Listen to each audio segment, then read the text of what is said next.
आज हम देखने वाले हैं लव बर्ड्स। मूवी की शुरुआत में हमें एक लड़की को दिखाया जाता है जिसका नाम गिरी है। वो अपनी फ्रेंड माया का वेट कर रहा होता है। माया एक लॉयर है और वो कपल्स के बीच डिवोर्स कराती है। माया आज तक कोई भी केस नहीं हारी, फिर चाहे वो एमएलए का डिवोर्स केस ही क्यों न हो। माया अपने ही तरीके से केसेस को सॉल्व करती है और इसीलिए वो बहुत फेमस लॉयर है। अगले सीन में माया गिरी से मिलने आती है, जहाँ गिरी उसे बताता है कि मेरे पास एक कपल है जो कि डिवोर्स लेना चाहते हैं। दोनों मेरे क्लोज फ्रेंड्स हैं और उन दोनों को हमें एक करना है, ना कि उनके बीच डिवोर्स कराना है। तो माया गिरी से कहती है कि कहाँ है वो कपल, क्या मैं उनसे मिल सकती हूँ। गिरी सामने की ओर इशारा करता है जहाँ दोनों कपल बैठे होते हैं। उस कपल में हस्बैंड का नाम दीपक है और वाइफ का नाम पूजा। माया दोनों को हेलो बोलती है और कहती है कि आपका फ्रेंड गिरी आप दोनों को एक साथ मिलाने की बातें कर रहा है। माया की बातें सुनकर दोनों दीपक और पूजा गिरी पर गुस्सा करने लगते हैं और बोलते हैं ये क्या मजाक चल रहा है, हमें डाइवोर्स चाहिए। जिसके बाद माया उनसे कहती है कि मुझे डाइवोर्स फाइल करने के लिए तुम दोनों के बारे में अच्छी तरह जानना होगा। और अब माया उन दोनों को अलग अलग रूम में वेट करने को बोलती है, जहाँ माया उन दोनों के पास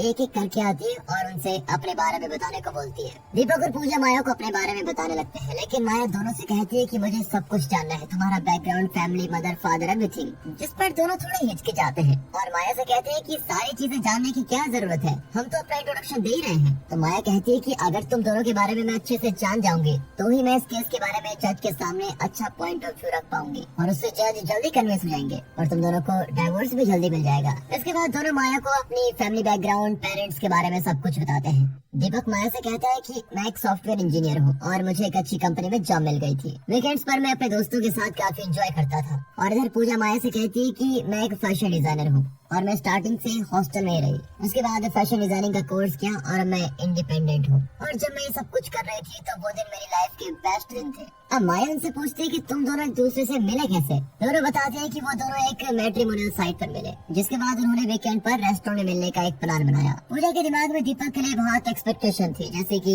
दीपक में फाइनेंशियल सिक्योरिटी, पंक्चुअलिटी, मैनर्स और पेशेंस जैसी बहुत सारी गुड हैबिट्स होंगे। लेकिन दीपक ऐसा नहीं निकला। दोनों रेस्टोरेंट में मिले थे, जहाँ दीपक पूरे 1 घंटे लेट हो गया था। और उस रेस्टोरेंट में लंच करने के बाद भी खाने के बिल पेमेंट करते समय दीपक बिल पे करने के बजाय बहाने बनाने लगता है। तब पूजा ही खाने का बिल देती है। और इन दोनों इंसिडेंट के बाद पूजा के मन में दीपक के लिए थोड़ा शक हो जाता है कि ये काम का होगा भी कि नहीं। अब इसके बाद दोनों एक बार में जाते हैं, जहाँ एक लड़का पूजा को परेशान करने लगता है, लेकिन दीपक उस लड़के से लड़ने के बजाय उसे वहाँ से समझा बुझाकर भेज देता है। अब इस इंसिडेंट के बाद पूजा के मन में और शक आ जाता है कि ये तो सच में निकम्मा लग रहा है। कुल मिलाकर देखें तो पूजा की नजर में दीपक की जो वैल्यू थी कि वो ऐसा होगा वैसा होगा, वो 0 हो जाती है। फिर पूजा के जाने के बाद दीपक उस लड़के के पास जाकर उसे पीटने लगता है, जिसके बाद वो लड़का दीपक को बताता है कि पूजा तुम्हारा टेस्ट ले रही थी और सिर्फ तुम्हारा नहीं बल्कि वो ऐसे कई लड़कों का टेस्ट लेती है और फिर उनको परखती है कि वो शादी करने के लिए सही भी है कि नहीं।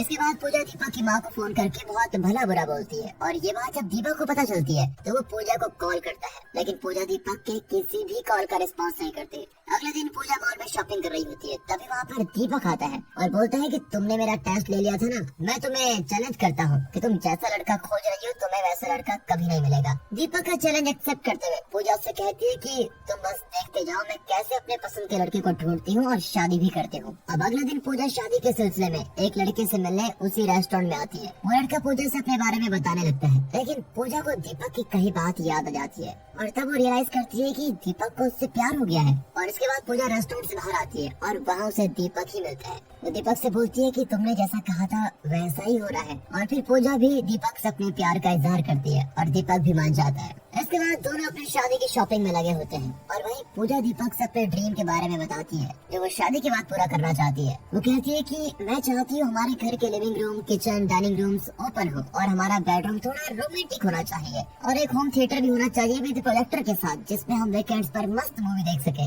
इसके अलावा मेरा एक और ड्रीम है कि हमारा हाउस माउंटेन्स के ऊपर हो और हमारे पास एक कार भी होनी चाहिए।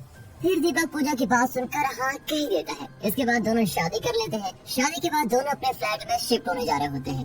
रास्ते में दीपक पूजा से कहता है कि मैंने अपना फ्लैट सेल कर दिया है और इस पे पूजा दीपक पे गुस्सा होती है और कहती है तुमने मेरी परमिशन के बगैर ऐसा कैसे कर दिया। लेकिन दीपक अपनी सफाई में उसे अपने एक दोस्त के फ्लैट पे लेके चलता है। पहले तो पूजा हिचकिचाती है, लेकिन जब वो अंदर जाती है तो वहाँ जाकर उसको पता चलता है कि ये दीपक का ही फ्लैट है जिसे वो अपने दोस्त का कह रहा था। पूजा अंदर जाने पर देखती है कि किचन, लिविंग रूम्स, डाइनिंग सब कुछ अरेंजमेंट बिल्कुल वैसा ही है जैसे उसने कहा था, जैसा कि पूजा को चाहिए था। वहाँ पर होम थिएटर भी है विद प्रोजेक्टर के साथ। और दीपक ने एक प्लॉट माउंटेन्स के ऊपर भी खरीद लिया है, कार भी खरीद ली है। ये सब देखकर पूजा काफी खुश होती है और फिर दोनों साथ में खुशी से रहने लगते हैं। ये सारी बातें सुनने के बाद माया पूछती है कि यहाँ तक तो सब कुछ ठीक था, लेकिन तुम दोनों में बात बिगड़ी कहाँ से? तो दोनों बताते हैं कि एक बार वो साथ में किसी ट्रिप पर गए थे जहाँ पूजा की फ्रेंड माधवी और उसका हस्बैंड भी था। माधवी का हस्बैंड माधवी को बहुत टॉर्चर किया करता था और कई बार उस पे हाथ भी उठाता था। ऐसे ही जब ट्रिप पे माधवी का हस्बैंड उस पे हाथ उठाता है तो दीपक माधवी को बचा लेता है और माधवी के हस्बैंड को खूब पीटता है।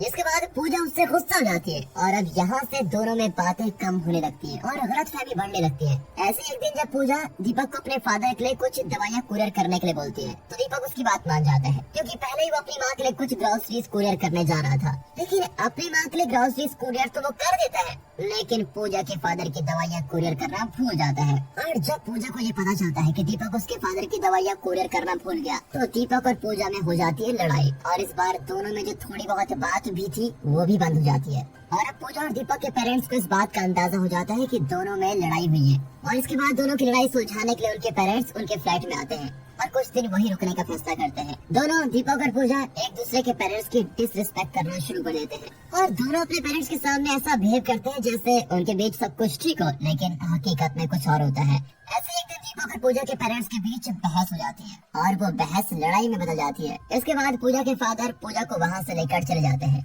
और ये सारी बातें सुनकर माया को समझ आ जाता है कि दोनों के बीच आखिर प्रॉब्लम्स क्या हुई है। दीपक और पूजा अपनी प्रॉपर्टीज को लेकर भी परेशान होते हैं कि डाइवोर्स के बाद पैसे और ज्वेलरी दोनों के हिस्से में इक्वली कैसे डिवाइड होंगे। इसके बाद दोनों इस काम के लिए माया को चूज करते हैं। वो माया से कहते हैं कि डाइवोर्स के बाद उनकी प्रॉपर्टीज दोनों में इक्वली डिवाइड कर दी जाए। अब माया दोनों की बात मान जाती है और जब दोनों अपनी प्रॉपर्टीज सेल करने के लिए माया के साथ जाते हैं तो वहाँ पूजा कुछ बदमाश लड़कों से बहस करने लगती है। तो वो लड़की पूजा के साथ बदतमीजी करने लगते हैं और फिर पूजा गिरी को आवाज लगाती है, लेकिन वो लड़के गिरी को भी पीट देते हैं। और फिर जब दीपक की एंट्री होती है वो लड़कों के पास आता है और उन्हें सबक सिखाता है। तो दीपक पूजा से कहता है कि लड़कियों को इतना नहीं बोलना चाहिए, हर वक्त मैं थोड़ी रहूंगा बचाने के लिए। अब अपनी प्रॉपर्टी को सेल करते वक्त दीपक और पूजा को अपनी पास्ट की बातें याद आ जाती है। उन्होंने जो सपने सजाए थे आखिर वो अब धीरे धीरे टूट रहे होते हैं। अगले सीन में पूजा कहीं जा रही होती है, तभी उसके पैर में एक छोटा सा फ्रैक्चर आ जाता है। अब इसके बाद डाइवोर्स वाले दिन दिखाते हैं। दीपक पूजा की मदद करने की कोशिश करता है, लेकिन पूजा उससे बहुत ही एरोगेंटली रिप्लाई करती है। यहाँ हमें ये समझ आ जाता है कि दीपक के मन में अभी भी पूजा के लिए फीलिंग्स है, लेकिन पूजा उसको एटीट्यूड ही दिखाती है। तो अब इसके बाद दोनों का डाइवोर्स हो जाता है और दोनों अपने अपने घर के लिए चले जाते हैं। लेकिन तभी बहुत तेज बारिश होती है और दीपक देखता है कि पूजा बारिश में भीग रही है, क्योंकि अभी तक उसकी टैक्सी नहीं आई। और यहाँ पर दीपक उसकी मदद करने की कोशिश करता है और पूजा उसकी मदद लेने से फिर इनकार कर देती है। लेकिन दीपक किसी तरह उसको मनाकर अपनी गाड़ी में बिठाता है और फिर उसे उसके घर छोड़ने चला जाता है। पूजा को घर छोड़ने के बाद जब दीपक वहाँ से जाने लगता है तो पूजा थोड़ा इमोशनल हो जाती है, लेकिन अपनी फीलिंग्स को दीपक से शेयर नहीं करती। अब दीपक जब वहाँ से जा रहा होता है तभी पीछे से पूजा उसको बुलाने की कोशिश करती है और एंजाइटी के कारण बेहोश हो जाती है। जब दीपक पीछे मुड़कर देखता है तो उसे पूजा बेहोश मिलती है। इसके बाद वो उसे डॉक्टर के पास लेकर जाता है और फिर कॉल करके माया को भी बुला लेता है। डॉक्टर से पता चलता है कि पूजा को सेरिब्रल एनेरिज्म की बीमारी है और डॉक्टर ये भी कहता है कि इस बीमारी में दिमाग में ब्लड फ्लो न होने के कारण दिमाग की नसें फटने लगती है और ये बीमारी कैंसर से भी ज्यादा डेंजरस होती है। डॉक्टर की बात सुनकर दीपक को शॉक लगता है और डॉक्टर से कहता है कि पूजा के ट्रीटमेंट में जितना भी पैसा लगेगा मैं वो सब कुछ पे करने को तैयार हूँ, आप प्लीज ट्रीटमेंट शुरू करें। लेकिन डॉक्टर उसे कहते हैं कि ये बीमारी उसकी लास्ट स्टेज पे है और इसका कोई इलाज नहीं है और पूजा के पास बस अब 30 दिन ही बचे हैं, उसके बाद उसकी मौत हो जाएगी। लेकिन जब डॉक्टर दीपक से सब कुछ कह रहे होते हैं तभी पीछे से पूजा उनकी बातें सुन लेती है और रोने लगती है, लेकिन अब वो कुछ कर भी नहीं सकती। हॉस्पिटल से बाहर आने के बाद पूजा दीपक से पूछती है कि सब कुछ ठीक है ना, कोई प्रॉब्लम तो नहीं। लेकिन दीपक उससे झूठ कहता है कि हाँ सब कुछ ठीक है। अब घर आने के बाद दीपक पूजा से रिक्वेस्ट करता है कि क्या सिर्फ 10 दिनों के लिए मैं तुम्हारे साथ रह सकता हूँ। ये सुनकर पूजा दीपक को गले लगाकर रोने लगती है और फिर दीपक उन लोगों के पास जाते हैं जिनकी वो प्रॉपर्टी सेल करने वाला था और उनसे पूजा की कंडीशन बताकर डील कैंसिल कर देता है।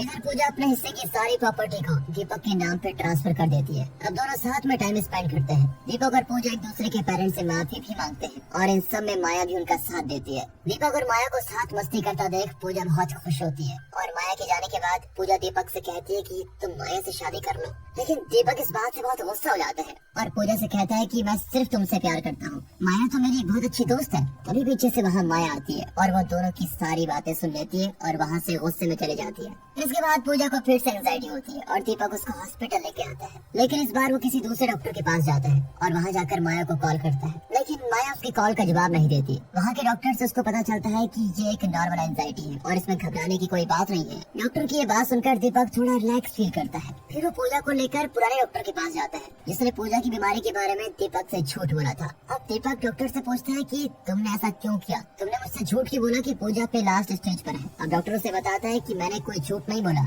जिस बीमारी के बारे में मैंने आपसे बोला था वो माया को है और ये सब करने के लिए माया ने मुझे बोला था। और इसके बाद हम देखते हैं कि दीपक के फोन में माया की एक वीडियो आती है और उस वीडियो में माया दीपक से बोलती है कि ये झूठ मैंने तुम दोनों को साथ लाने के लिए बोला था और मैं चाहती हूँ कि तुम लोग हमेशा साथ रहो। और फिर माया उन दोनों को ये भी बताती है कि आज तक मैं कोई केस नहीं हारी, बट तुम्हारा केस मैं हारना चाहती हूँ क्योंकि तुम लोग मेरे लिए क्लाइंट से बढ़कर हो। और इसके बाद माया हमें आईसीयू में एडमिट दिखाई जाती है और थोड़ी देर के बाद डॉक्टर दीपक और पूजा को बताते हैं कि माया मर चुकी है। नेक्स्ट सीन में हम पूजा और दीपक को उनकी फैमिली के साथ देखते हैं और अब उनकी फैमिली एक हैप्पी फैमिली की तरह रहने लग जाती है। और इसी के साथ दोस्तों ये मूवी यहाँ पर खत्म। बाकी स्टोरी थोड़ा इमोशनल लगी हो तो लाइक कीजिए, चैनल को सब्सक्राइब। मिलते हैं अगली वीडियो में, तब तक के लिए गुड बाय, अपना ख्याल रखिए।